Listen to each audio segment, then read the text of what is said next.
She was told to leave the gold claim in 5 minutes, but the sheriff said, "This land is hers." The morning mist still clung to the Sierra Nevada foothills when Margaret Thornfield heard the thunder of hoofbeats approaching her modest cabin. At 52, she had learned to distinguish between the sounds that meant trouble and those that brought hope. These hoofbeats, heavy, purposeful, too many for a friendly visit, belonged firmly in the first category. She set down her coffee cup with trembling hands, the bitter chicory blend growing cold as she watched 5 men on horseback emerge from the pine trees. Leading them was Silas Clayton, a man whose expensive Eastern suit looked as out of place in the mining camp as his cold, calculating eyes did in a land built on dreams and backbreaking work. "Margaret Thornfield!" Clayton's voice carried the authority of a man accustomed to being obeyed. He dismounted with practiced ease, brushing dust from his coat as his men flanked him. Each wore a gun on his hip like a promise of violence. Margaret stepped onto her porch, her worn calico dress a stark contrast to Clayton's finery. 3 years of California sun had weathered her face, but her green eyes held the same fierce determination that had carried her and Thomas across the continent in search of a better life. "Mr. Clayton," she said, her voice steady despite the fear gnawing at her stomach, "you're trespassing on private property." Clayton smiled, a thin, humorless expression that never reached his eyes. "Actually, Mrs. Thornfield, you're the one trespassing." He pulled a folded document from his coat pocket, shaking it open with theatrical flourish. "This here's a legal deed, signed and witnessed proper. This claim, all 37 acres of it, now belongs to me." The paper fluttered in the morning breeze like a white flag of surrender, but Margaret wasn't ready to give up the fight.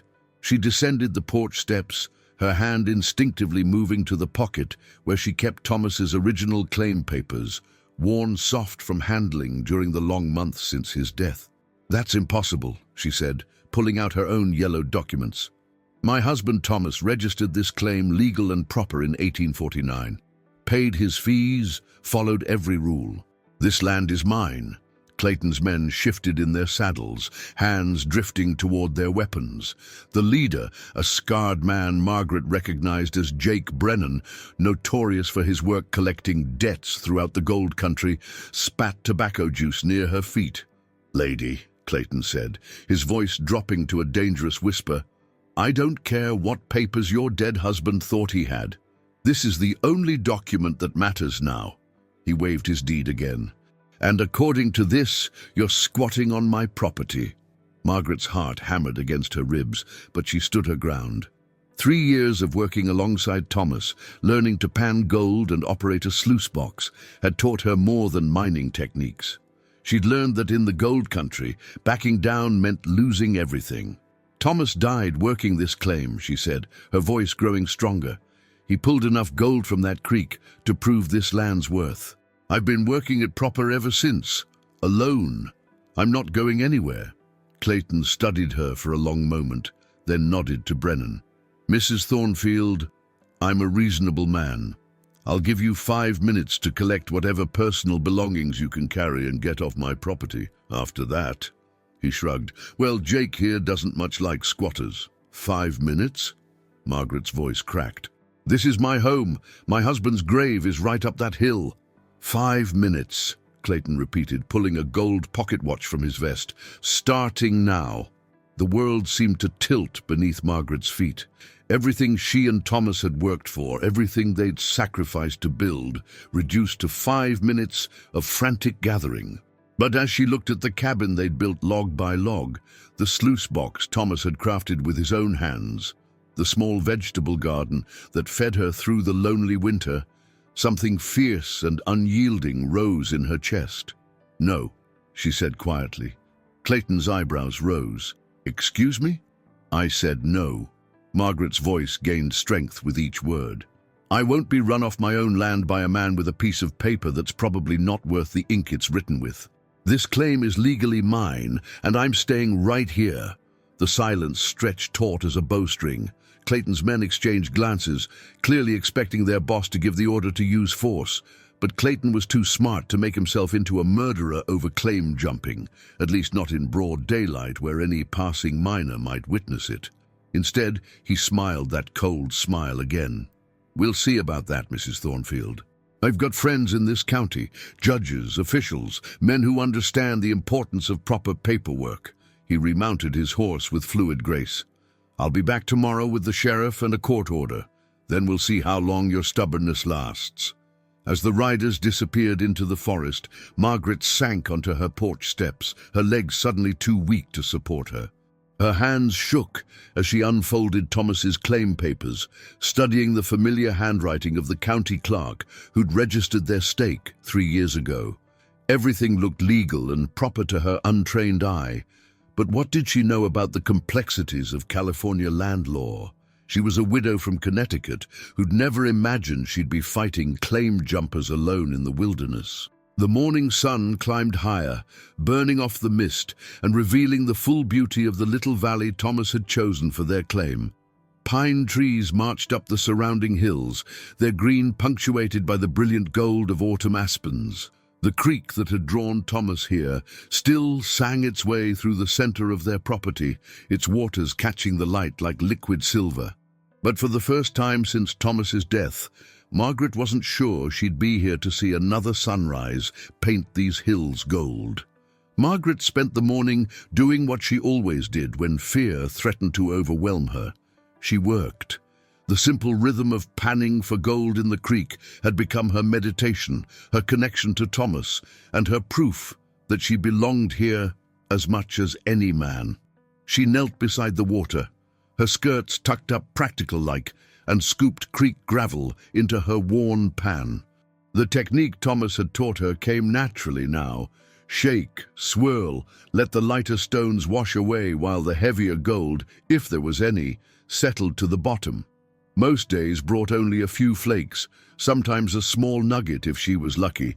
Enough to keep her fed and clothed, but not enough to make her rich. Thomas had always said the real gold in their claim wasn't what they could pan from the creek, but what might lie deeper in the hills. He'd been convinced there was a vein somewhere on their property, a mother lode, that would set them up for life.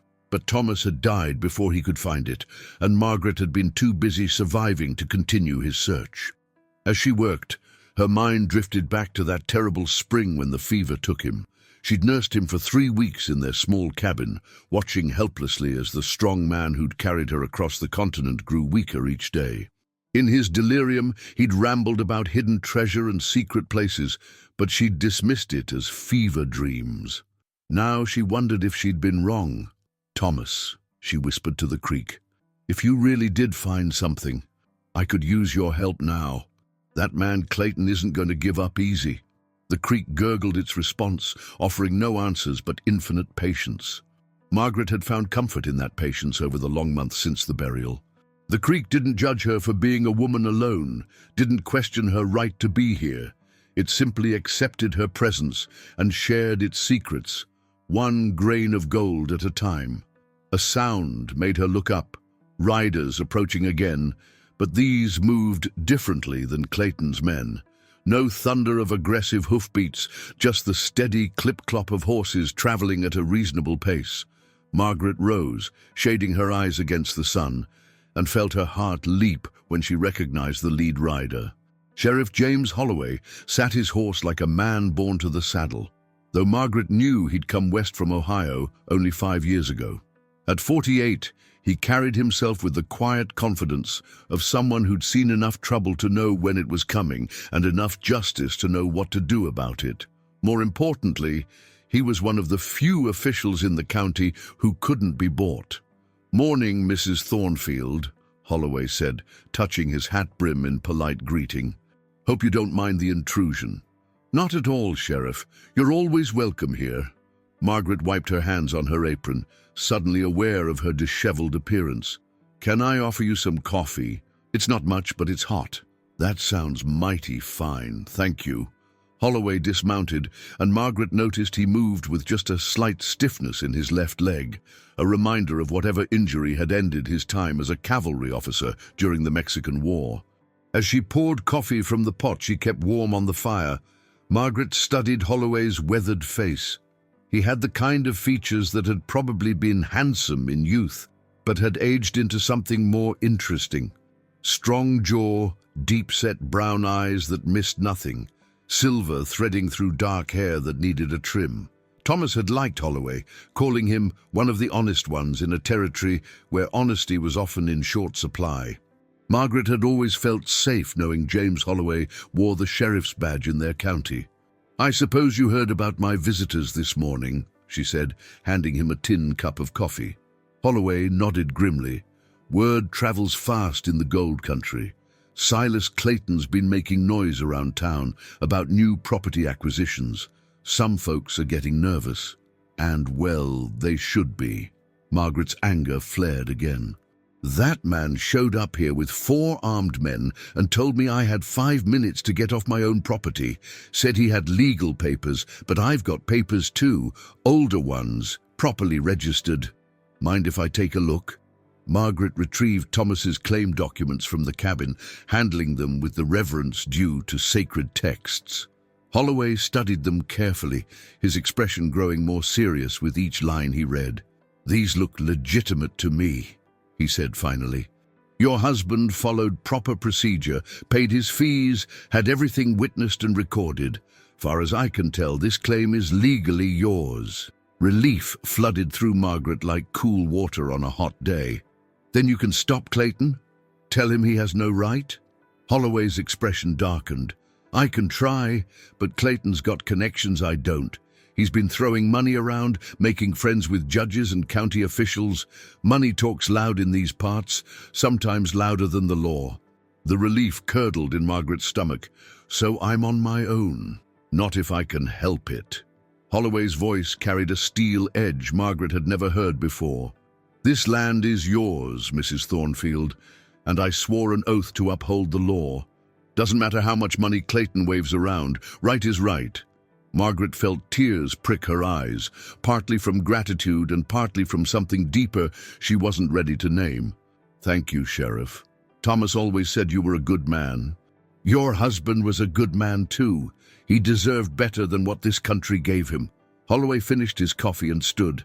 "I'll ride into town this afternoon, do some checking on Clayton's papers, see if I can figure out what game he's playing." As he prepared to mount his horse, Margaret found herself speaking before she could stop herself. "James, Sheriff Holloway, would you stay for supper tonight? It's been a long time since I cooked for someone besides myself." The invitation surprised them both. Margaret felt heat rise in her cheeks, but Holloway's smile was gentle, understanding. "I'd like that very much, Margaret. It's been a long time since I sat at a real table with good company." After he rode away, Margaret stood in her dooryard for a long time, watching the dust settle behind his horse. Something had shifted in those few moments of conversation, something that had nothing to do with claim jumpers or legal papers. For the first time since Thomas died, she'd thought of herself not as a widow clinging to the past, but as a woman who might have a future. Margaret spent the afternoon preparing for Holloway's return, though she told herself it was simply good manners to offer proper hospitality to the man trying to help her keep her land.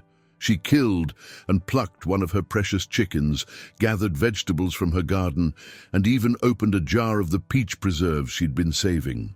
As she cooked, she found herself thinking about Thomas less and James Holloway more. That realization brought a stab of guilt that nearly made her drop the skillet. How could she be thinking of another man when Thomas had been dead nearly a year? But loneliness was a hungry thing she'd discovered. It ate at a person from the inside, making even simple conversations precious as gold. And James Holloway was the first man since Thomas who'd looked at her like she was worth protecting. The sun was painting the western peaks red when Holloway returned, and Margaret was pleased to see he'd taken time to wash up and put on a clean shirt. He carried a bottle of wine, a luxury in mining country, and a small bouquet of wildflowers. "From Mrs. Patterson's garden in town," he explained, offering the flowers with an almost boyish shyness. "She said a lady should have flowers on her table." Margaret accepted them with a smile that felt rusty from disuse. "They're beautiful, thank you." Over supper, they talked carefully around the edges of personal things. Holloway spoke of his work, the challenges of keeping peace in a county where every man wore a gun and tempers ran high as the stakes. Margaret shared stories of her struggles learning to survive alone, the kindness of neighbors who'd helped her through the worst times. It wasn't until they'd finished eating and moved to the porch with their coffee that the conversation turned serious. "I spent the afternoon checking on Clayton's paperwork," Holloway said. "It's complicated." Margaret's heart sank. "Complicated how?" "The deed he showed you is real, but it's based on a prior claim that was never properly filed. Someone, I'm not sure who yet, sold Clayton a bill of goods. According to the county records, your husband's claim is the only legal one on this property. Then why didn't you just arrest Clayton?" Holloway was quiet for a moment, staring out at the darkening hills. "Because Clayton's got Judge Morrison in his pocket, and Morrison's the one who'd have to rule on any dispute. I've seen this game before, Margaret. Clayton will file a lawsuit claiming prior ownership. Morrison will rule in his favor, and by the time you can appeal to a higher court, if you can afford to, Clayton will have stripped this claim bare." The coffee turned bitter in Margaret's mouth. "So he wins just because he has more money? Not if we can find proof that his claim is fraudulent." "But that means—" Holloway stopped abruptly. "What?" "It means we need to find evidence that someone's been falsifying documents. That's dangerous territory, Margaret. Men have died for less in this country."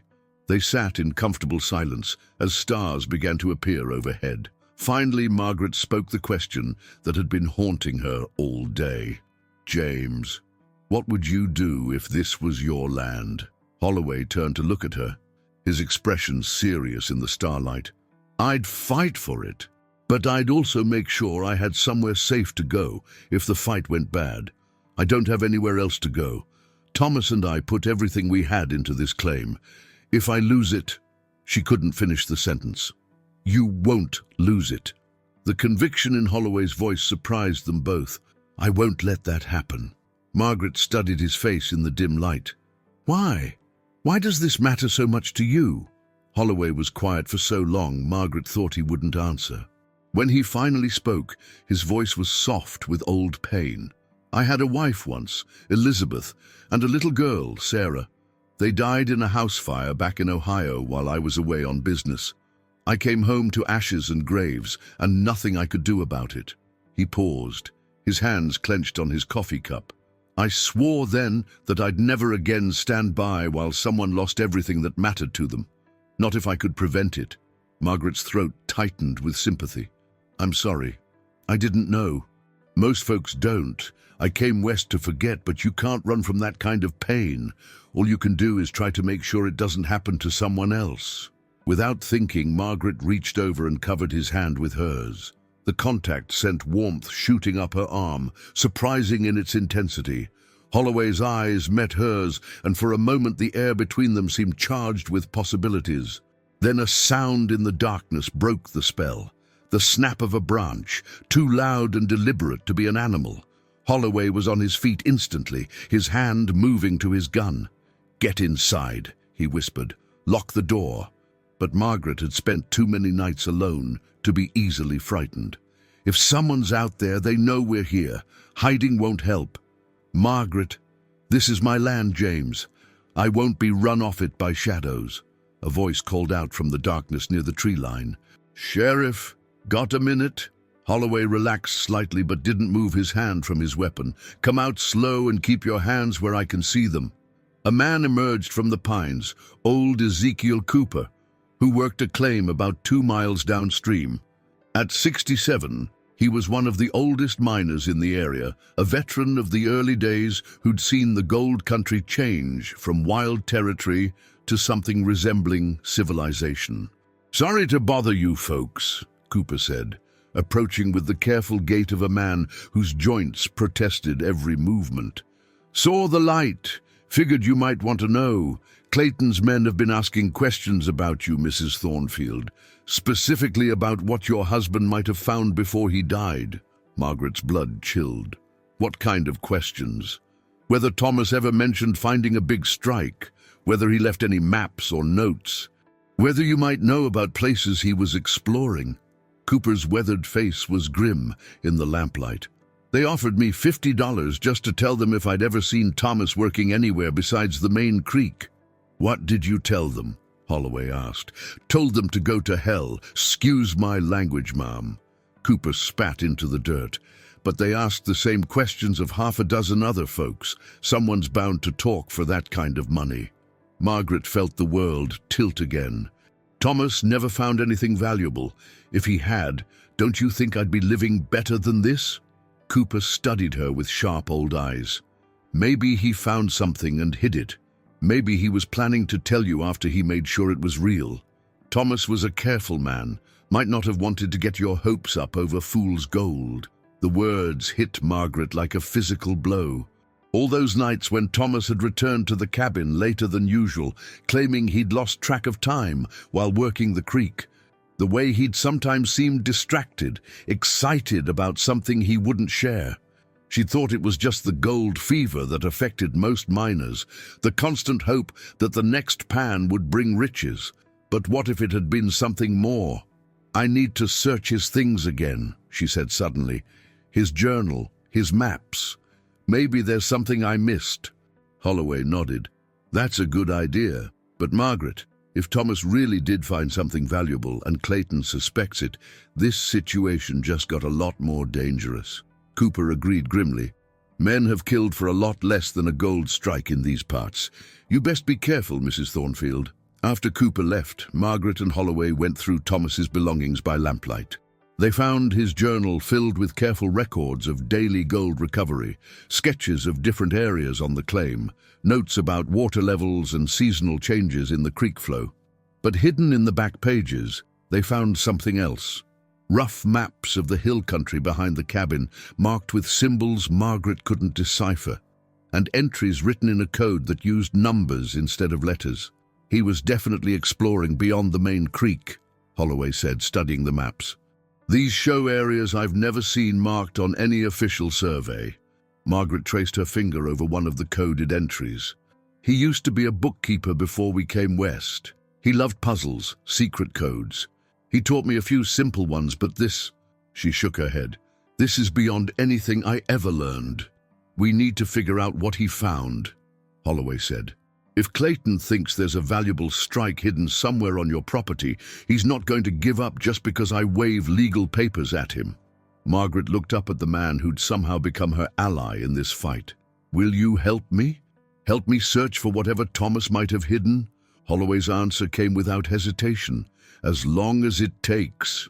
As he prepared to leave for the night, Margaret walked him to his horse. The stars were brilliant overhead, undimmed by any city lights, and the night air carried the scent of pine and wood smoke. James, she said softly, thank you for everything. I know you've got plenty of other responsibilities. He turned to face her, close enough that she could see the starlight reflected in his eyes. Margaret, I need you to understand something. This isn't just about duty or upholding the law anymore. Her heart began to beat faster. What do you mean? Instead of answering with words, he reached up and gently touched her face, his thumb tracing across her cheek. I mean that somewhere between this morning and tonight, keeping you safe became the most important thing in my world. The words hung between them like a promise and a question. Margaret felt herself leaning toward him, drawn by a longing she'd thought died with Thomas. But before either of them could close the distance, another sound shattered the night, the distant crack of gunfire, echoing off the hills like thunder. Holloway was in his saddle immediately. That came from Cooper's place. Margaret's blood turned to ice. They're sending a message. Lock your doors, Holloway said grimly. Don't let anyone in until I get back. As he rode into the darkness, Margaret stood alone in her dooryard, listening to the silence that followed the gunshots. Whatever game Clayton was playing, the stakes had just gotten deadly, and somewhere in the hills behind her cabin, Thomas's secrets waited to be discovered. Margaret barely slept that night, jumping at every sound the wind made in the pines. When dawn finally broke grey and cold over the mountains, She was already dressed and heating coffee over the fire. The normalcy of the morning routine couldn't chase away the memory of those gunshots echoing through the darkness. She was feeding her chickens when Holloway returned, his face grim as winter sky. He dismounted slowly, like a man carrying a heavy burden, and Margaret knew before he spoke that the news was bad. "Cooper?" she asked. "Alive, but barely. Someone put 3 bullets through his cabin wall, missed his head by inches, found a note pinned to his door with a knife." Holloway pulled a crumpled piece of paper from his pocket. "Says any miner who helps you or talks to outsiders about local claims will get worse than a warning." Margaret's hands shook as she read the crude writing. "They're trying to isolate me, make sure no one will stand with me when Clayton comes back. It's working. Half the miners in the area are talking about taking their families and moving on. The other half are too scared to admit they know you." Holloway's anger was barely controlled. Brennan and his men rode through the mining camps all night, making sure everyone got the message. "What about Cooper? Is he—" "Doc Patterson's with him now.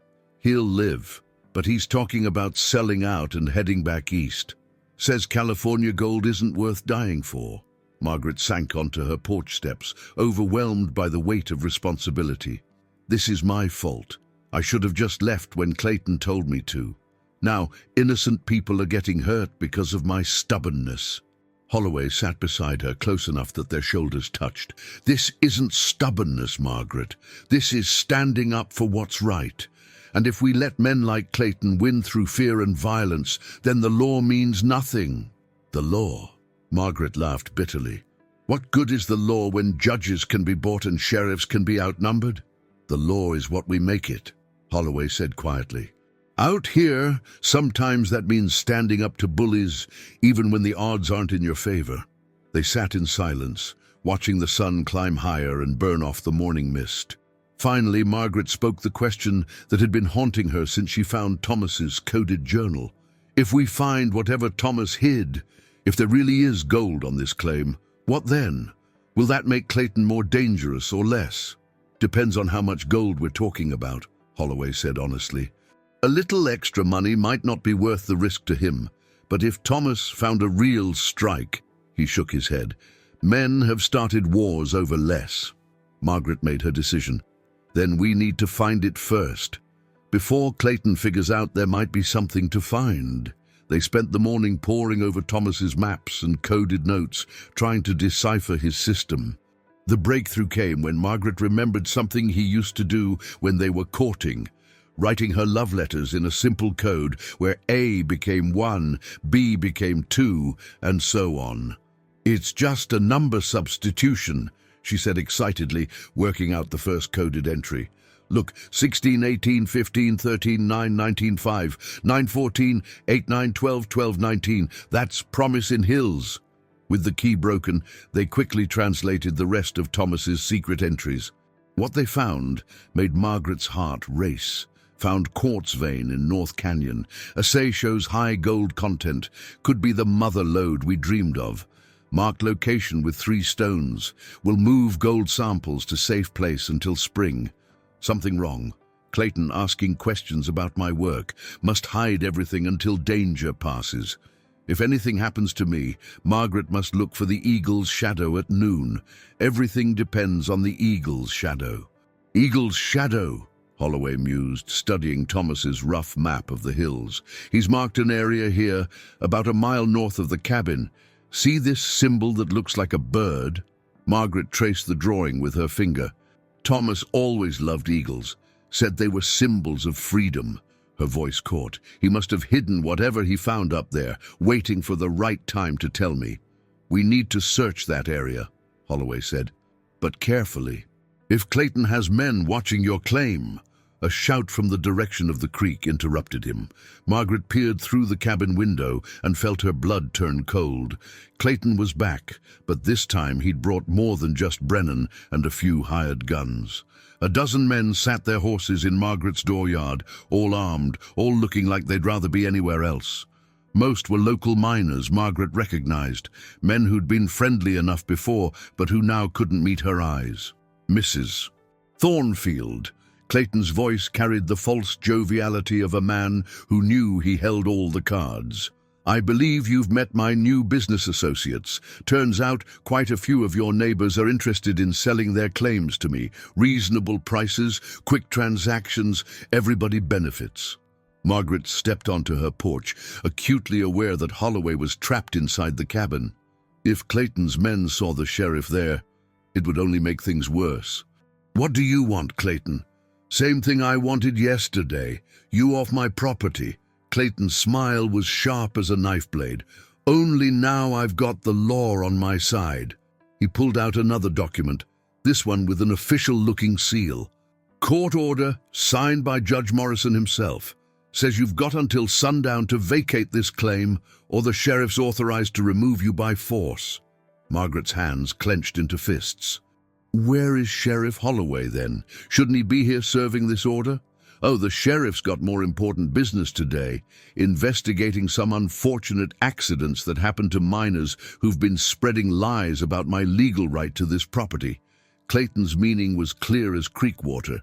"But don't worry, my associates here are fully deputized to handle evictions."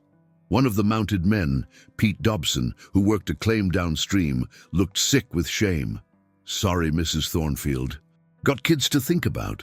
Clayton's paying good money, and after what happened to Cooper—" "You don't have to do this, Pete," Margaret said desperately. "Any of you. This is wrong, and you know it." "Wrong, don't put food on the table," another man called out. "Clayton's offering fair prices for our claims, plus wages to help with administrative work." "You mean claim jumping?" Margaret said. Clayton laughed. "I prefer to think of it as consolidation. This whole valley's going to be developed properly. Railroads coming through, gonna need right-of-way for the tracks. I'm doing everyone a favor, really. The railroad." Suddenly, everything made sense to Margaret. Clayton wasn't just grabbing land for gold. He was assembling a corridor for railroad development. That meant her small claim was potentially worth far more than the gold it might contain. "You can't railroad people off land they own legally," she said. "Watch me." Clayton's smile disappeared. "You've got until sundown, Mrs. Thornfield. After that, things get unpleasant." As Clayton and his hired miners rode away, Margaret stood trembling on her porch.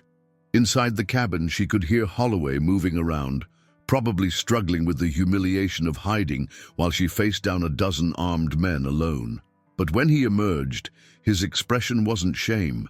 It was cold, calculating anger. "Railroad," he said quietly. "That changes everything." "How so?" "Because if Clayton's working for railroad money, he's got resources we can't match. But it also means he's got bosses back east who won't want public attention on their land acquisition methods." Holloway's eyes were hard as flint. "We need to find Thomas's gold, and we need to do it today, before sundown." Margaret nodded, fear and determination warring in her chest. "Then we'd better start climbing."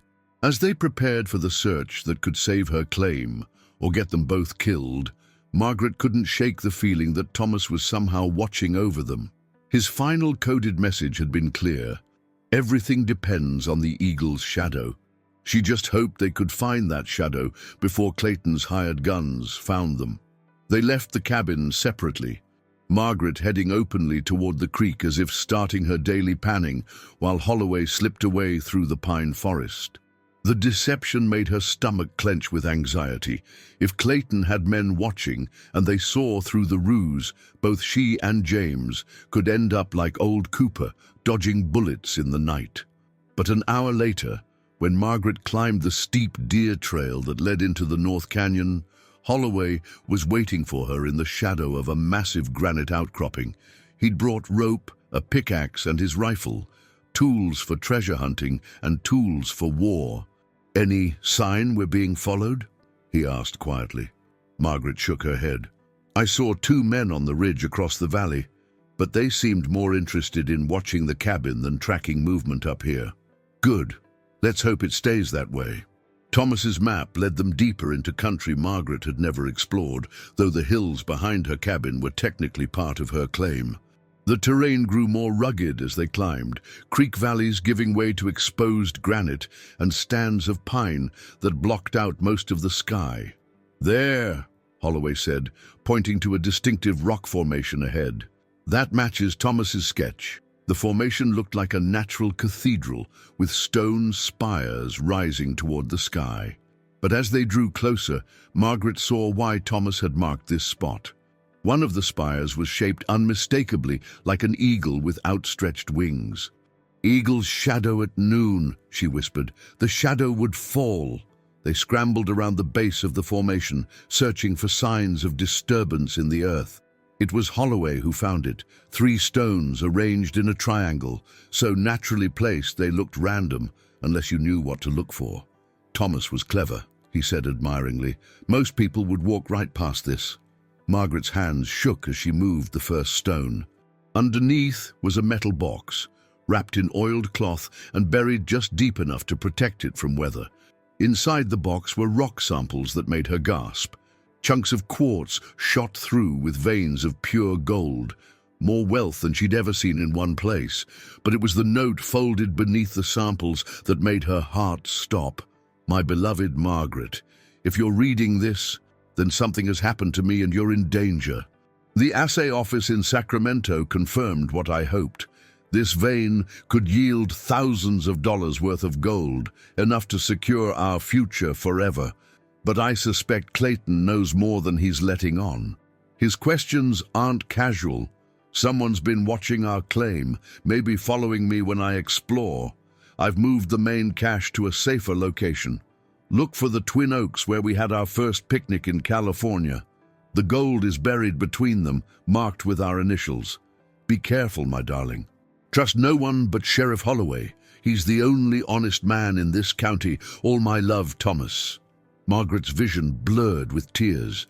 Even facing death, Thomas had been thinking of her safety, planning for her future, and he'd trusted James Holloway, a man he barely knew at the time, with her welfare. "Margaret." Holloway's voice was gentle. "What does it say?" She handed him the note with trembling fingers. As he read, his expression grew increasingly grim. "Twin Oaks," he said finally. "Do you know where he means?" Margaret wiped her eyes and tried to think past the emotion choking her throat. "Yes, about half a mile west of the cabin, there's a clearing where 2 oak trees grow close together. Thomas and we went there sometimes. For privacy." The implication hung between them. That spot had been special to Thomas and Margaret as husband and wife. Now it might hold the key to her survival as a widow. "We need to go there now," Holloway said urgently.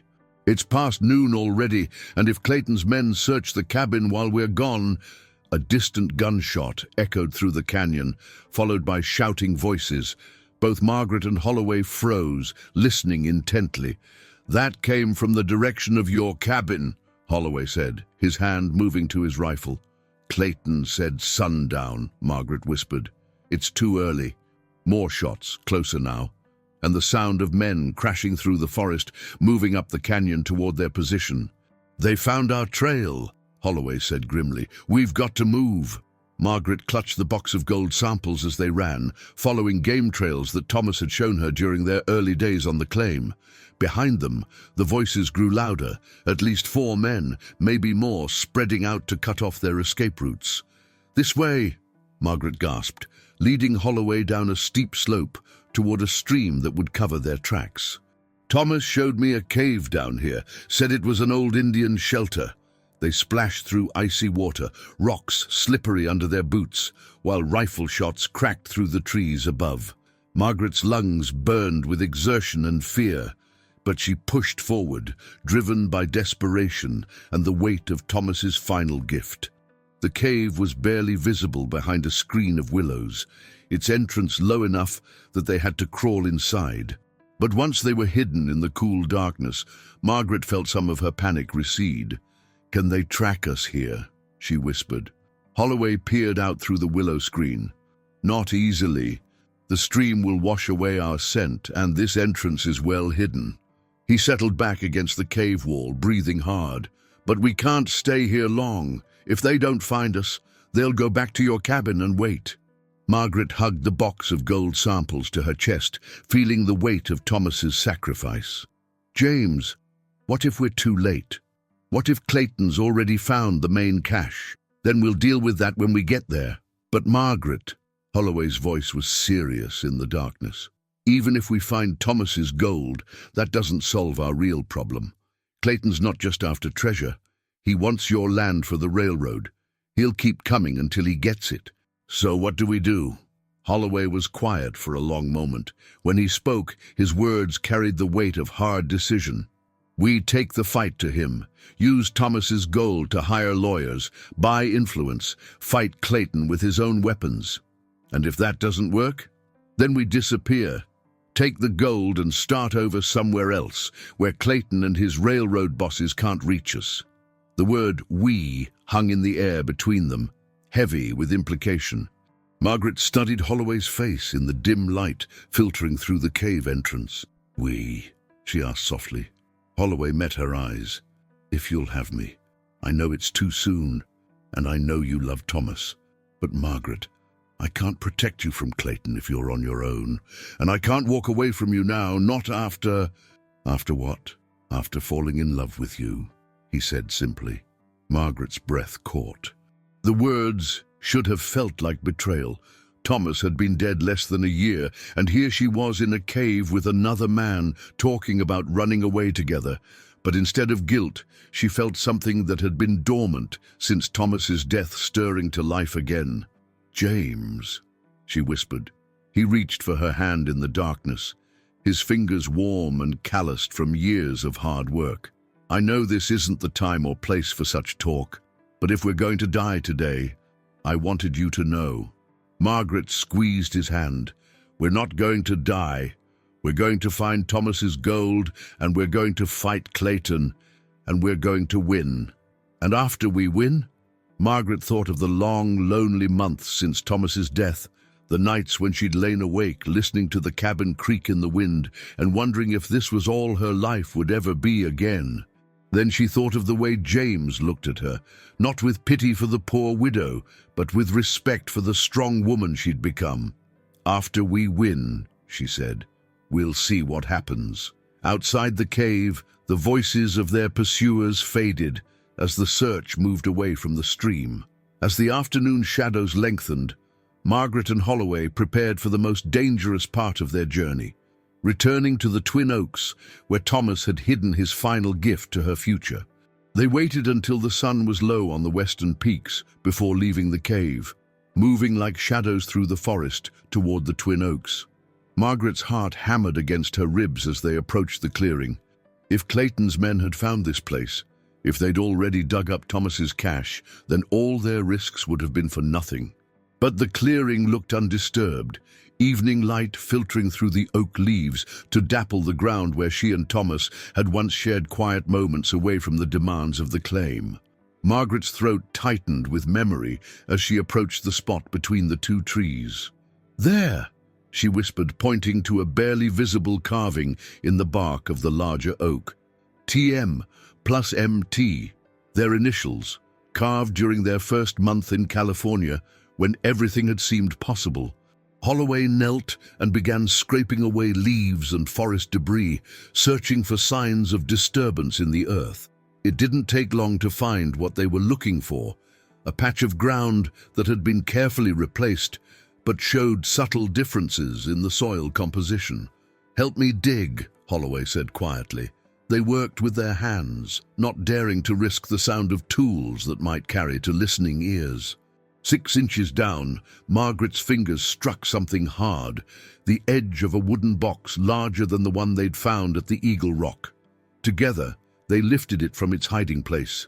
The box was heavy, heavier than Margaret had expected, and her hands shook as she worked the latch. Inside, wrapped in oiled leather, were leather pouches that clinked with the unmistakable sound of gold.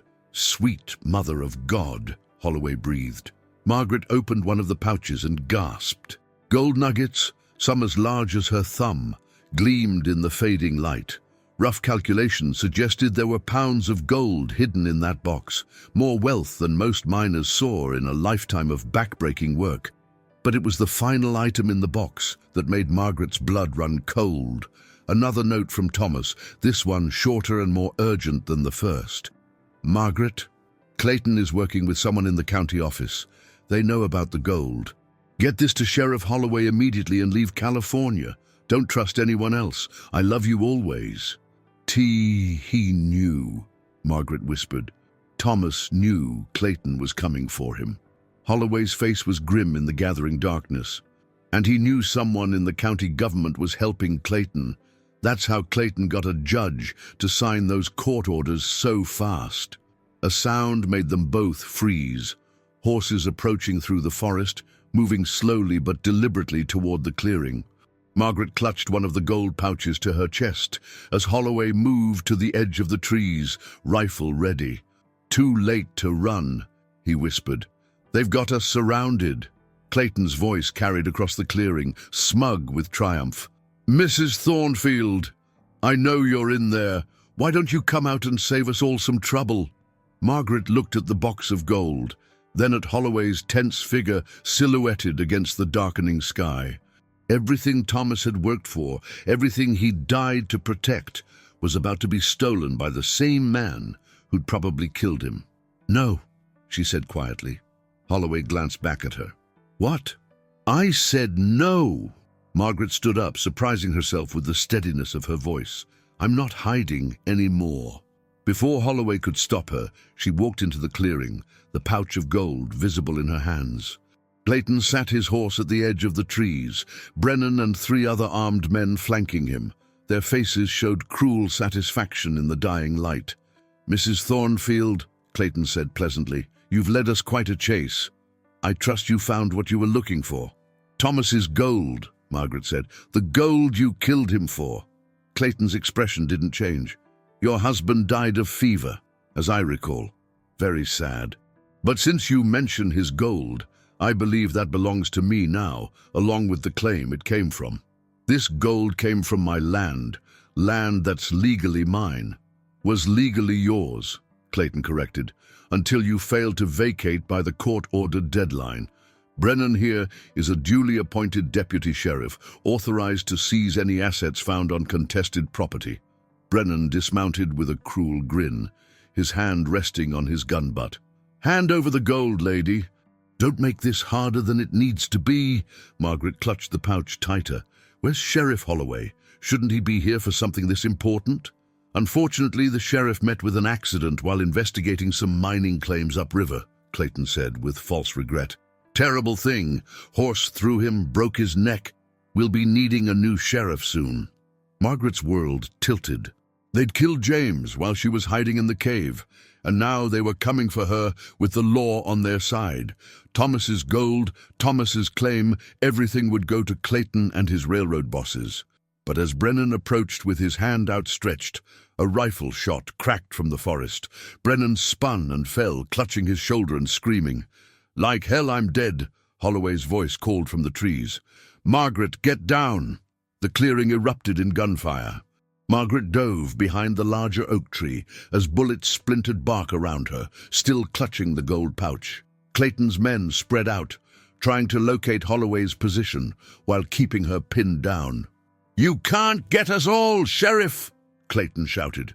Give up now and I'll make sure Mrs. Thornfield lives to see morning. Holloway's answer was another precisely aimed shot that sent one of Clayton's men diving for cover.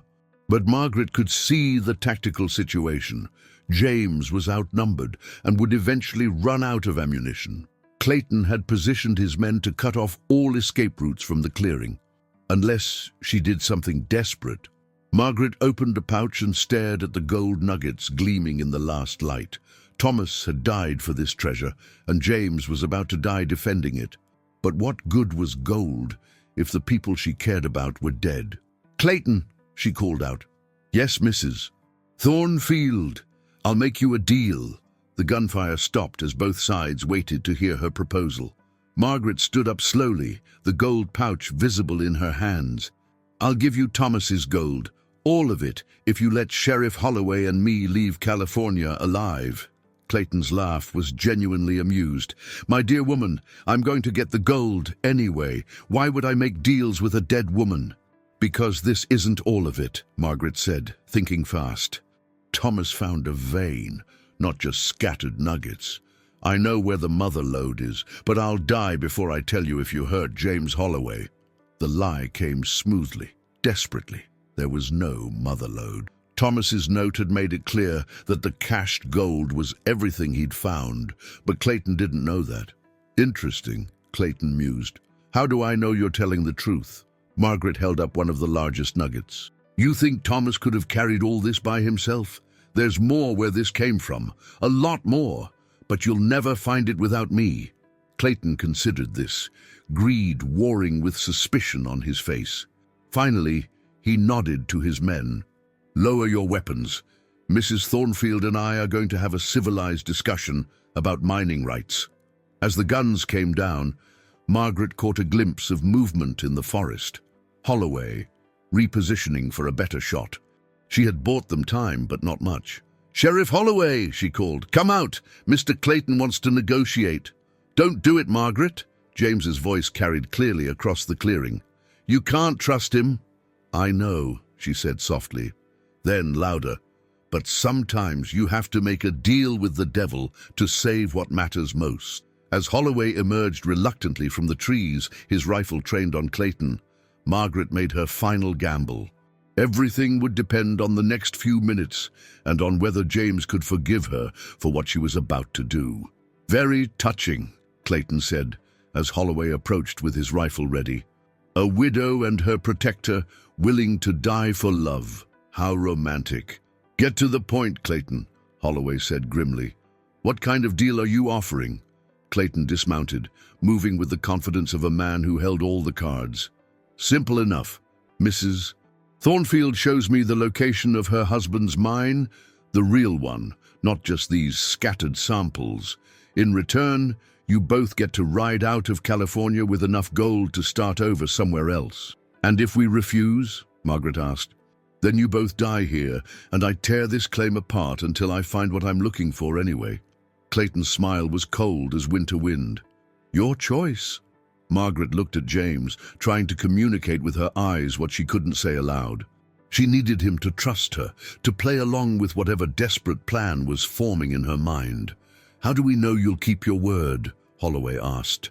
You don't, Clayton said honestly, but it's the only chance you've got, unless the sheriff thinks he can outshoot 4 men in open ground. The mathematics of gunfighting were brutally simple. Holloway might take down 1 or 2 of Clayton's men, but the others would kill both him and Margaret before he could reload. Their only hope lay in Margaret's claimed knowledge of a non-existent mine. I'll need time to remember exactly where Thomas hid the mine entrance, Margaret said slowly.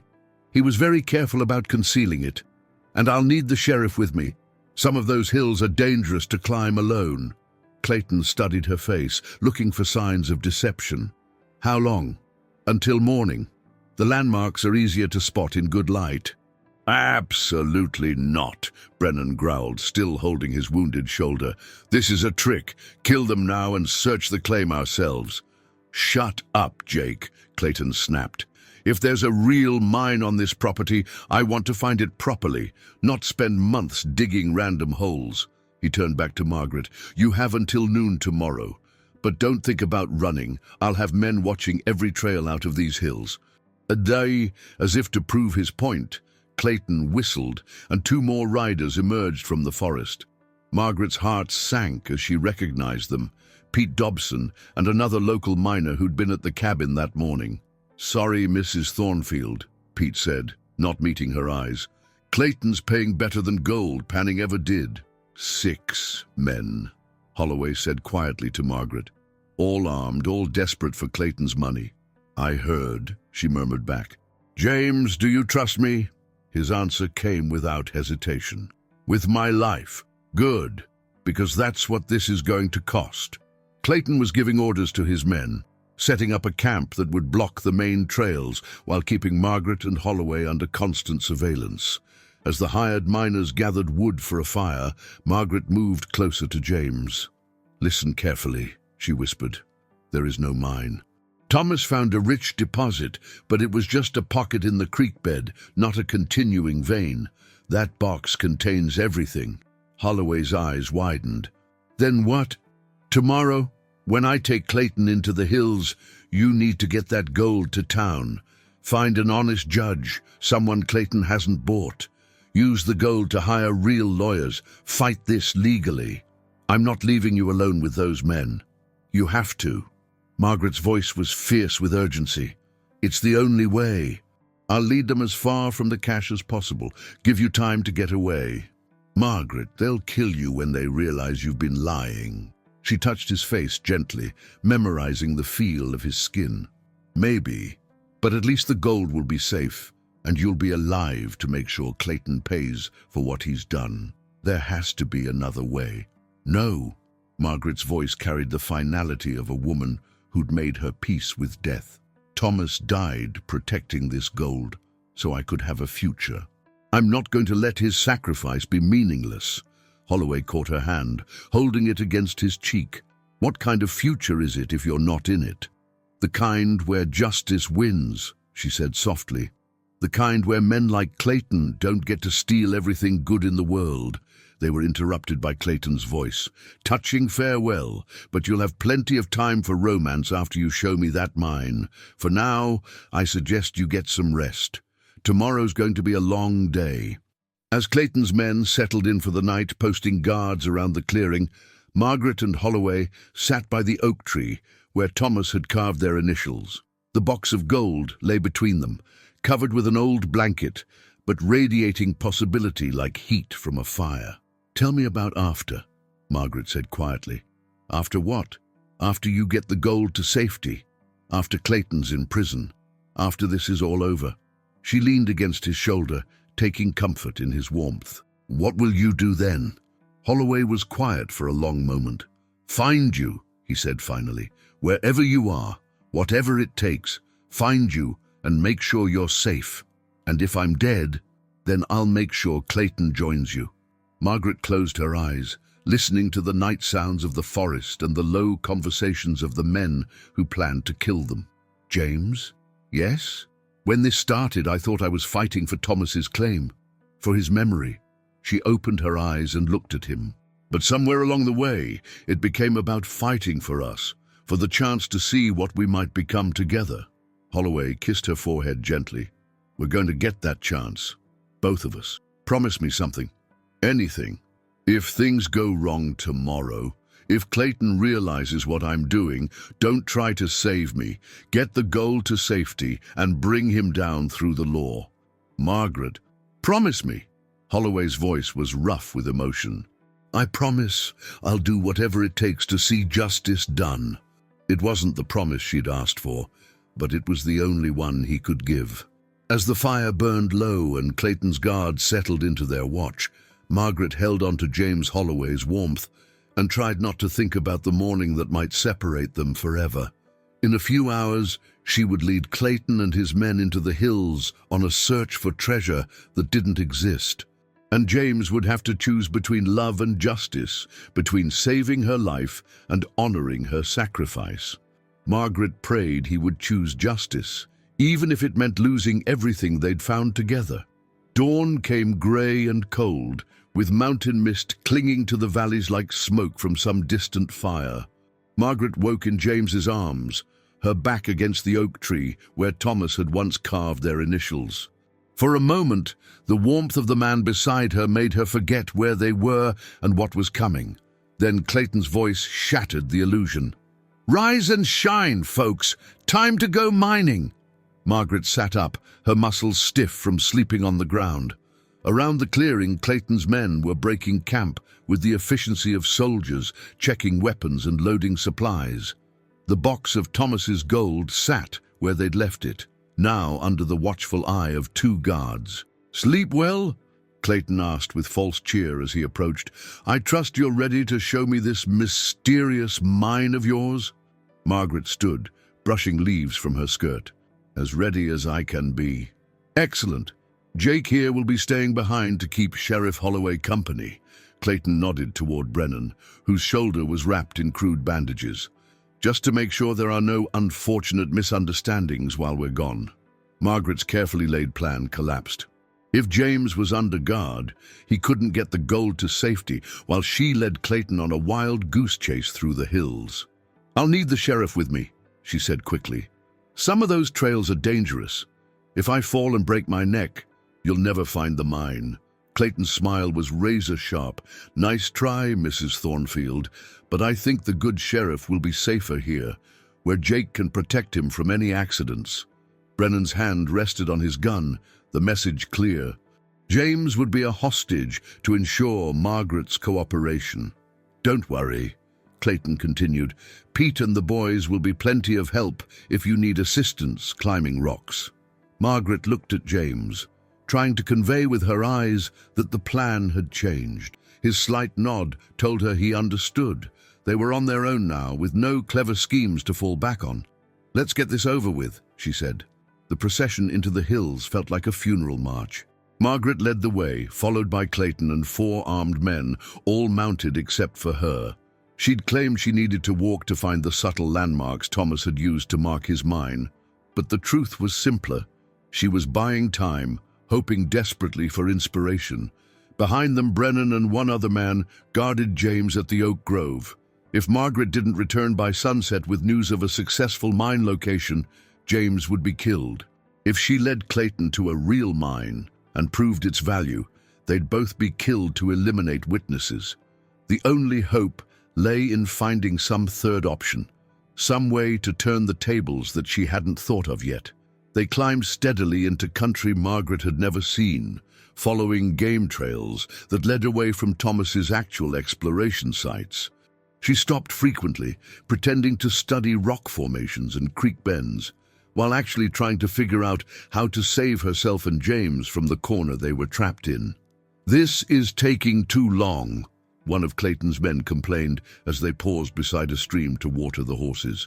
"We've been walking for 3 hours and haven't seen anything that looks like a mine." "Patience, Bill," Clayton said smoothly. "Mrs. Thornfield is being very thorough. Aren't you, my dear?" Margaret knelt beside the stream, splashing cold water on her face while her mind raced. They were getting close to the high country now, where the trails became more treacherous and the forest thicker. If she was going to make a move, it would have to be soon. "The mine entrance is just ahead," she said, standing and pointing toward a rocky canyon that looked promising. Thomas disguised it to look like a natural cave. Very clever. Clayton's eyes gleamed with anticipation. "Lead on." The canyon was a trap of Margaret's own devising, narrow walls, loose rocks overhead, only one way in or out. If she could somehow trigger a rock slide, she might be able to escape in the confusion. But looking at the steep walls, she realized the slide would be just as likely to kill her as Clayton's men. Still, it was the only chance she had. "There," she said, pointing to a dark opening in the canyon wall about 50 feet above the stream. "That's the entrance to Thomas's mine." Clayton studied the opening through a spyglass. "Looks natural to me. That's the point. Thomas spent weeks making it look like just another cave. But inside, you'll find the richest gold vein in California." "Then let's go take a look." The climb to the cave entrance was treacherous, requiring them to dismount and lead the horses along a narrow ledge. Margaret went first, her heart pounding as she approached the moment of truth. The cave was real enough. She'd explored it briefly while searching for Thomas's maps, but it contained nothing more valuable than bat droppings. Inside the cave, Clayton lit a torch, while his men crowded behind him, eager to see the fortune Margaret had promised. The flickering light revealed walls of ordinary granite, with no trace of the quartz veins that marked a gold-bearing formation. "I don't see any mine," Clayton said, his voice dangerously quiet. Margaret's mouth went dry. "It's deeper in. Thomas had to dig back into the mountain to reach the main vein." They moved deeper into the cave, the torch casting dancing shadows on the walls. Margaret could feel Clayton's suspicion growing with each step that revealed nothing but empty rock. Finally, they reached the back wall of the cave, solid granite with no sign that anyone had ever tried to dig through it. Clayton turned slowly to face Margaret, his expression cold as a winter grave. "There's no mine here." "There has to be," Margaret said desperately. Thomas's notes were very specific. Thomas's notes were about the gold in that box, weren't they? Clayton's voice carried the certainty of a man who'd finally solved a puzzle. There never was a mine, just a rich creek deposit that's already been harvested. Margaret backed toward the cave entrance, but Clayton's men blocked her path. She was trapped in the narrow space with 4 armed killers and no way out. "You've led us on quite a chase, Mrs. Thornfield," Clayton said conversationally, "but I'm afraid the game is over." "Wait," Margaret said, playing for time. "Even if there's no mine, Thomas's gold is still worth a fortune. You could—" "Oh, I'll have Thomas's gold," Clayton interrupted, "and his claim, and his widow's silence. The railroad doesn't pay me to leave loose ends." One of his men drew his gun, the metallic click echoing off the cave walls. Margaret closed her eyes, thinking of James waiting by the oak tree, thinking of Thomas sleeping in his lonely grave. Then the world exploded. The sound was deafening, not gunfire, but something much larger. The cave shook, dust and small rocks raining from the ceiling as a rumbling filled the air like thunder. "What the hell?" Clayton began. The rumbling grew louder, and Margaret realized what was happening. The narrow canyon outside was acting like a funnel, amplifying the sound of something massive moving in the hills above them. "Rock slide!" she breathed. Clayton's face went white. "Get out! Everyone out!" They stumbled toward the cave entrance as the rumbling became a roar. Outside, the canyon was filling with tumbling stones and debris, tons of rock cascading down from the peaks above. The narrow ledge they'd used to reach the cave was already buried under the slide. "We're trapped," one of Clayton's men said, his voice high with panic. Margaret stared at the wall of moving stone that had sealed the canyon entrance. They were safe in the cave for now, but there was no way out. And more importantly, the rock slide hadn't been natural. She could see the distinctive pattern of deliberately placed charges, the kind used in mining operations. Someone had triggered this slide on purpose. "James," she whispered. Somehow, impossibly, Sheriff James Holloway had escaped from his guards and come to save her. And now they were all trapped together in a cave that might become their tomb. But as Margaret watched the rocks settle outside the cave entrance, she realized that James had given her something more valuable than rescue. He'd given her time to find another way out, time to turn the tables on Clayton once and for all, and time to make sure that when this was over, justice would finally be served. The rock slide continued for what seemed like hours, but was probably only minutes. When the thunder finally stopped and the dust began to settle, Margaret could see that the canyon entrance was completely blocked. Tons of granite and pine trees formed an impenetrable wall where the opening had been. "Sweet Jesus," one of Clayton's men whispered, "we're buried alive." Clayton's face was a mask of controlled fury as he assessed their situation. The cave extended back into the mountain for perhaps 100 feet, with no visible exits except the one that was now sealed. His torch cast eerie shadows on the walls, making the space feel even more like a tomb. "This wasn't an accident," he said finally. "Someone set charges to bring down that slide."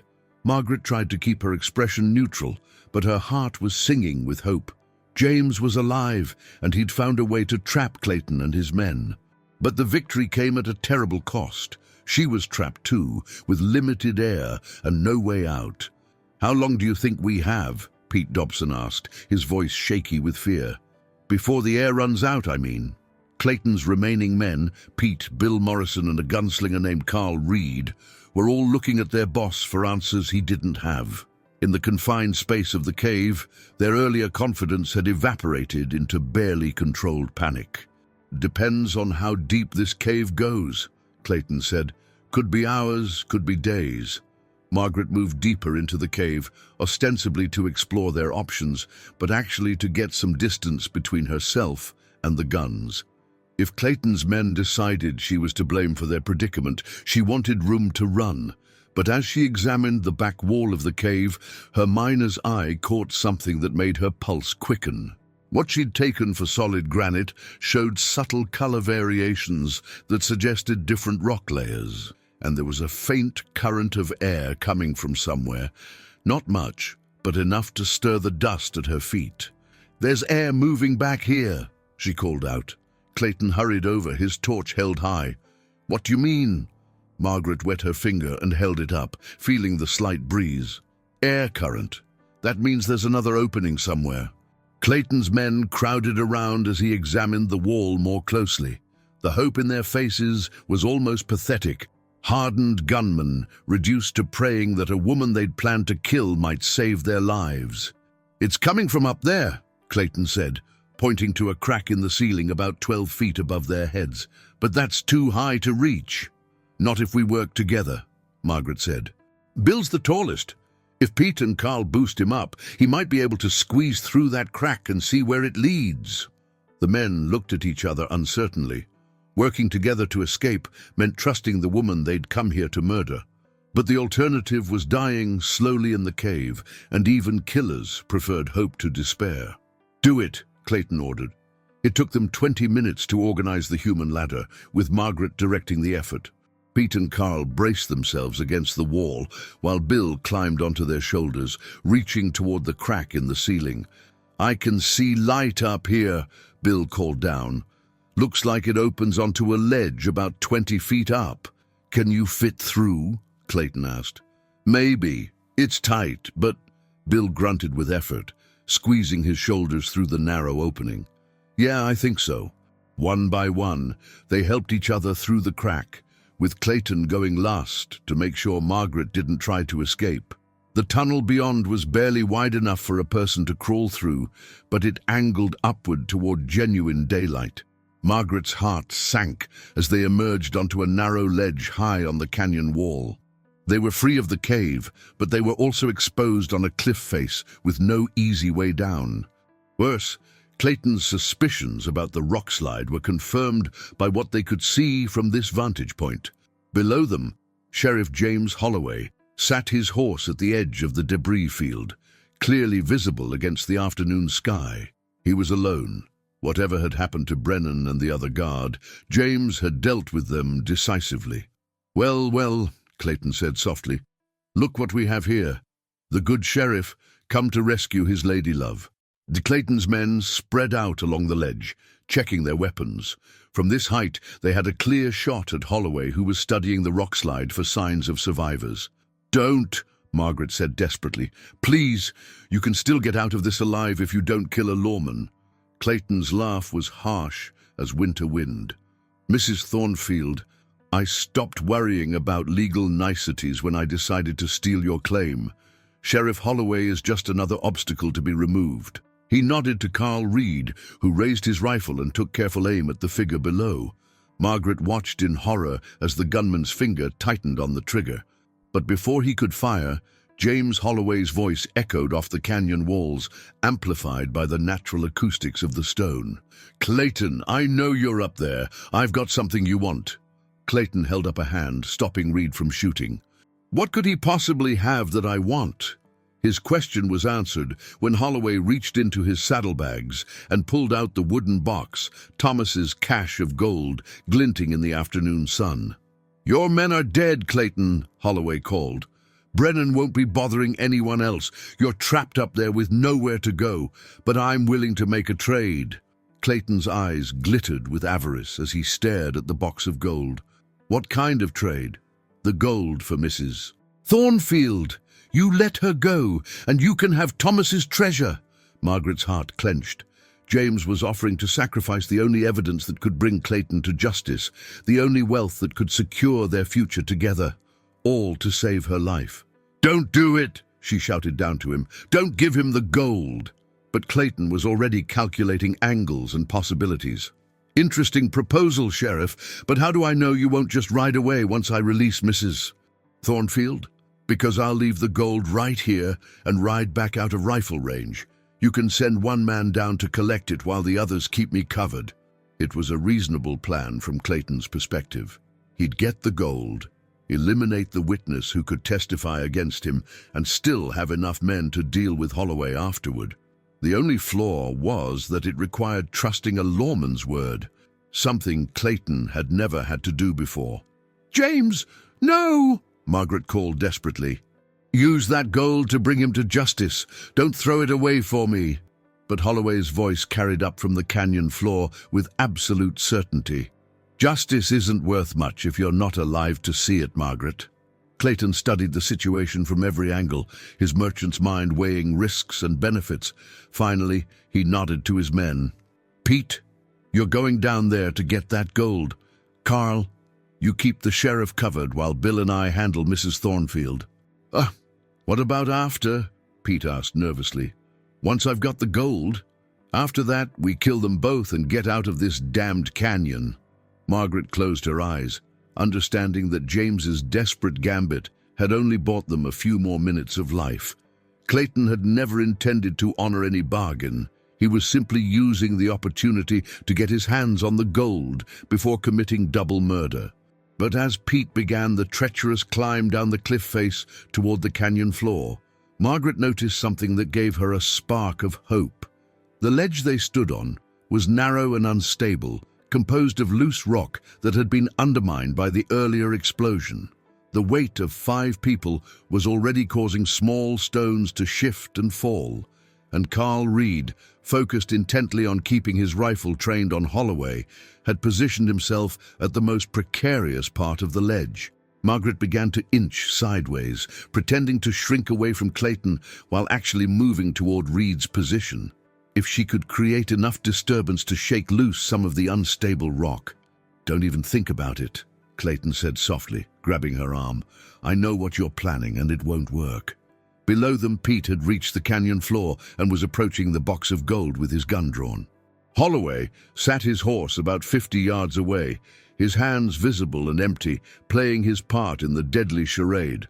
"Smart man, your sheriff," Clayton said conversationally. "Knows when he's beaten. Too bad it won't save either of you."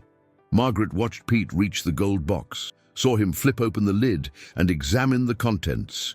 Even from a distance, she could see his expression change from wariness to amazement as he registered the fortune in nuggets and dust. "It's real, boss," Pete called up to them. "More gold than I've ever seen." Clayton's grip on Margaret's arm tightened with excitement. "Excellent! Bring it up here." But as Pete began the climb back up the cliff face, Margaret saw something that made her blood run cold. Holloway wasn't sitting passively anymore. He was reaching slowly into his coat, his movements hidden from the men on the ledge by the angle of his body. He was going for a weapon. "James, don't!" she screamed. "There are too many of them." Her warning came too late. Holloway's pistol cleared his coat just as Carl Reed fired, the rifle shot echoing off the canyon walls like thunder. Holloway spun in his saddle, blood blooming across his shirt, but managed to get off one shot before falling. The bullet struck Pete's center mass, sending him tumbling backward off the cliff to land in a broken heap beside the box of gold. "Son of a bitch!" Clayton snarled, pulling his own gun. "Carl, put another bullet in that sheriff. Bill, help me get down there before—" Margaret never found out what Clayton was worried about, because at that moment the ledge finally gave way. The combination of gunfire vibrations, shifting weight, and undermined rock caused a section of the cliff face to shear away. Carl Reed disappeared with a scream, taking part of the ledge with him. Bill Morrison threw himself backward, grabbing desperately for handholds as his section of rock tilted outward. And Margaret found herself falling. The drop was only about 12 feet, but she landed hard on a lower ledge, the impact driving the breath from her lungs. Above her, she could hear Clayton and Morrison shouting, but the sound seemed distant and unimportant compared to the pain shooting through her left ankle. Below her, in the canyon, she could see Holloway's motionless form beside his fallen horse. Whether he was dead or unconscious, she couldn't tell from this distance. But the box of gold lay scattered around Pete's body, nuggets glinting in the afternoon sun like drops of crystallized hope. Margaret tested her ankle gingerly. Sprained, probably, but not broken. She could move if she had to, and she was definitely going to have to.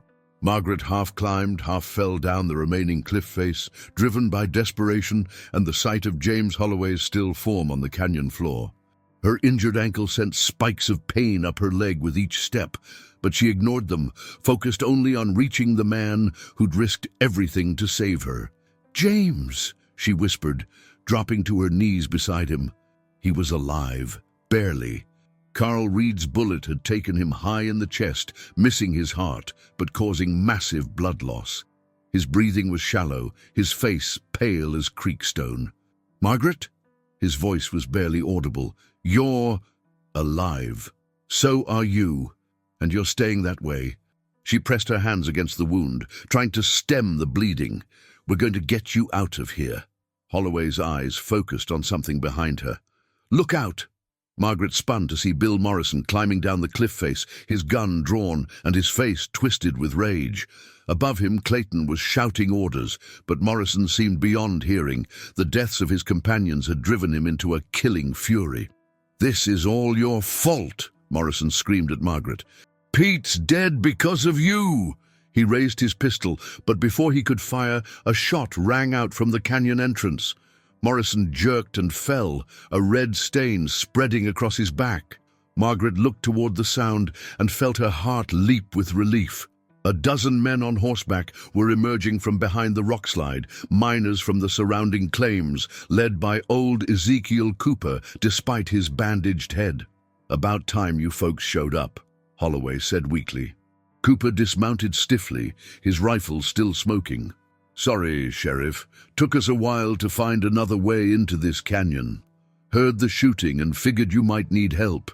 Margaret looked up at the cliff face, where Clayton was trapped alone on what remained of the ledge. Without his men, without any way down, he was finally cornered. "Silas Clayton!" Cooper called up to him. "You're under arrest for murder, claimed jumping, and about 6 other crimes I can think of." Clayton's laugh echoed off the canyon walls, but there was hysteria in it now. "Arrest me? With what authority? You're just a bunch of dirt-poor miners." "We're citizens of California," Cooper replied, "and out here that's authority enough."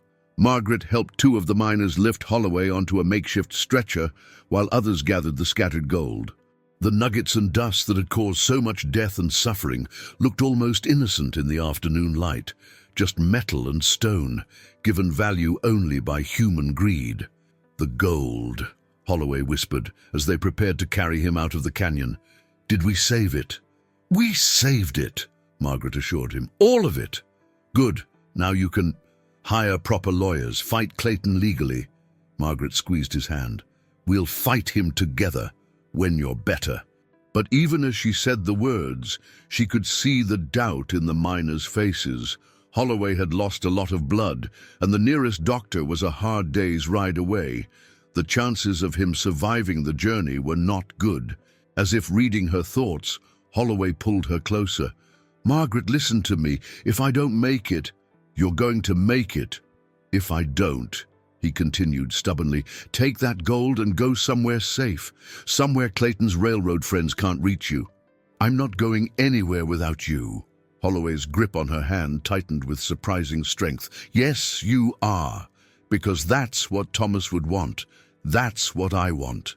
Before Margaret could respond, a commotion erupted from the cliff face above. Clayton, apparently deciding that surrender was not an option, had begun a desperate climb toward the canyon rim.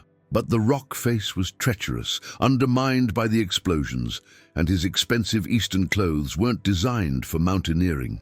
Margaret watched in fascination and horror as the man who'd tried to steal everything she loved fought for his life against stone and gravity. For a moment it looked like he might make it. His fingers found purchase on a solid ledge, his feet gained a foothold. Then the rock gave way. Clayton fell 60 feet to the canyon floor, landing with a sound Margaret would never forget. When the miners reached him, he was still breathing, but barely. "Should we try to save him?"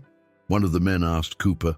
The old miner looked down at Clayton's broken form, then at Holloway bleeding on the stretcher, then at Margaret's bruised and battered face. "We'll do what we can," he said finally. "But this canyon's got a long memory, and some debts can't be paid with gold." Clayton died as they were loading him onto a horse, his last words a curse against the land that had finally defeated him. Margaret felt no satisfaction in his death, only a hollow exhaustion that came from surviving something that should have destroyed her. The journey back to civilization took 2 days, moving slowly to avoid jostling Holloway's wounds. Margaret rode beside his stretcher, holding his hand, talking to him when he was conscious and praying when he wasn't. Doctor Patterson met them at the edge of town, his face grave as he examined Holloway's condition. "It's bad," he told Margaret privately. "The bullet missed his heart, but there's damage to his lung, and the blood loss. But he'll live. Maybe, if he's strong enough, and if infection doesn't set in." Patterson's weathered face was kind but honest. "It'll be touch and go for the next few days." Margaret spent those days at Holloway's bedside, bathing his fevered brow and spooning broth between his lips when he was lucid enough to swallow. The gold from Thomas's cache sat in the bank vault across the street, protected by more guards than the town had ever seen, but Margaret barely thought about it. All that mattered was the rise and fall of James Holloway's chest, the proof that he was still fighting, still alive. On the 3rd day, his fever broke. "Margaret?" His voice was stronger than it had been since the canyon. "I'm here." She took his hand, marveling at the warmth that had returned to his fingers. "The gold?" "Safe. Cooper and the other miners made sure of that." Holloway tried to sit up, winced and settled back against the pillows. "And Clayton?" "Dead." He fell, trying to escape. "Good." Holloway's voice carried a satisfaction that was completely unlike his usual gentle nature. "The world's better off without him." Margaret studied his face, seeing new lines carved by pain and struggle. "James, what happens now? With us, I mean." He was quiet for a long moment, and Margaret felt her heart begin to sink. Had the near-death experience changed his feelings, made him realize that a widow's love wasn't worth dying for? "Now," he said finally, "we decide what kind of life we want to build together." "Together?" The word came out as barely a whisper. "If you'll have me. I know it's been nearly a year since Thomas died, and I know people will talk." Margaret silenced him with a kiss, pouring all her relief and love and gratitude into the contact. When they finally separated, both were breathing hard. "Is that a yes?" Holloway asked. "That's a yes to everything," Margaret said. "To building a life together, to facing whatever comes next, to taking Thomas's gold and making something beautiful with it." "What did you have in mind?" Margaret smiled, thinking of the plans that had taken shape during the long hours of watching over him. "A ranch, maybe. Somewhere the railroad hasn't reached yet. Somewhere we can raise horses and children and grow old together in peace." "Children?" Holloway's eyebrows rose. "I'm 52, not dead," Margaret said with a blush. "And you're not exactly ancient yourself." Holloway laughed, the first real laughter she'd heard from him since the whole ordeal began. "A ranch it is then, with horses and children and all the peace we can handle. And if trouble finds us again, then we'll face it together, like we did with Clayton." Margaret settled back in her chair, still holding James's hand, and watched the sunset paint the mountains gold outside the window. Somewhere in those hills lay Thomas's grave, marked with a simple wooden cross and the love of a woman who would never forget him. But somewhere in those same hills lay the future, a future built on gold and love, and the kind of justice that came not from courts and judges, but from good people standing up for what was right. She and James would build that future together, one day at a time, one choice at a time. And it would be beautiful. The ranch stretched across a green valley 200 miles north of Margaret's old claim, far from railroads and the men who built them. She stood on the porch of their new home, larger than the cabin she'd shared with Thomas, but still modest by Eastern standards, watching James work with a yearling colt in the breaking pen. At 50, Sheriff James Holloway had traded his badge for a rancher's life, and the change suited him. The grey in his hair caught the morning light as he moved with patient confidence around the spirited young horse, teaching rather than breaking, building trust rather than demanding submission. "He's got your touch," said a voice behind her. Margaret turned to see Dr. Patterson climbing down from his buggy, his medical bag in hand for his monthly visit. These days, his calls were more social than professional, checking on expectant mothers rather than treating gunshot wounds. "James always was good with nervous creatures," Margaret said with a smile, her hand moving unconsciously to the swell of her belly beneath her apron. At 5 months along, she was showing clearly now, her condition obvious to anyone who cared to look. The pregnancy had surprised them both. They'd assumed she was past the age for children, but the joy had been immediate and overwhelming. "How are you feeling?" Patterson asked, following her into the house for his examination. "Strong, happy, ready to meet this little one." Margaret settled into the chair James had built specially for her changing needs. "A little tired sometimes, but nothing unusual." Patterson's examination confirmed what Margaret already knew. The baby was healthy, active, and growing well. As he packed up his instruments, the doctor's expression grew thoughtful. "Margaret, I had some news from the county seat. Thought you might want to hear it." "About Clayton's associates?" "Judge Morrison was arrested last week. Federal marshals found evidence that he'd been taking bribes from railroad companies for years. He'll likely spend the rest of his life in prison." Margaret felt a deep satisfaction at the news. Morrison's corruption had enabled Clayton's crimes, and justice delayed was still justice. "What about the other officials?" "Most of them are either in jail or fled the territory. The new territorial governor is cleaning house, making sure something like this doesn't happen again." Through the window, Margaret could see James leading the colt back to the pasture, the young horse following him willingly now. The sight filled her with the same contentment she felt whenever she watched him work, the knowledge that she'd chosen a man who built rather than destroyed, who protected rather than exploited. "Any word about my old claim?" she asked. Patterson nodded. "Cooper's been keeping an eye on it for you. Says the creek's still producing, though nothing like what Thomas found. But the land itself," he paused. "The railroad never did come through that valley. Seems their investors got nervous after all the bad publicity about claim jumping and murder. They pulled out, moved their plans to a different route." Margaret laughed softly. "So Thomas's land is safe. Cooper says he'll keep watching over it until you decide what to do with it. Though I suspect he's hoping you'll sell it to him eventually." "Maybe someday," Margaret said, "when this little one is old enough to understand why that piece of ground is important." After Patterson left, Margaret walked out to the pasture where James was brushing down their horses. The late afternoon light painted everything gold, the grass, the mountains, even the dust motes dancing in the air. "Good news?" James asked, seeing her expression. "Judge Morrison's been arrested. Justice finally caught up with him." James nodded with satisfaction. "About time. What about Cooper?" "Still watching over the old claim. Still hoping we'll sell it to him." "Will we?" Margaret considered the question as she had many times before. The claim where she'd lived with Thomas, where she'd fought for her life and found love again, where everything had changed forever in the space of a few desperate days. "Someday," she said finally, "when we're ready to let go of the past completely." James set down his brush and pulled her into his arms, careful of her growing belly. "I don't think we need to let go of the past. Just learn to carry it differently." Margaret leaned into his embrace, feeling the solid warmth of his chest against her cheek. "Thomas would have liked you," she said quietly. "I hope so. I'd have liked him too." They stood together in the fading light, surrounded by the life they'd built from gold and grief and the kind of love that emerged from shared struggle. In a few months, their child would be born, a new beginning built on the foundation of everything they'd endured.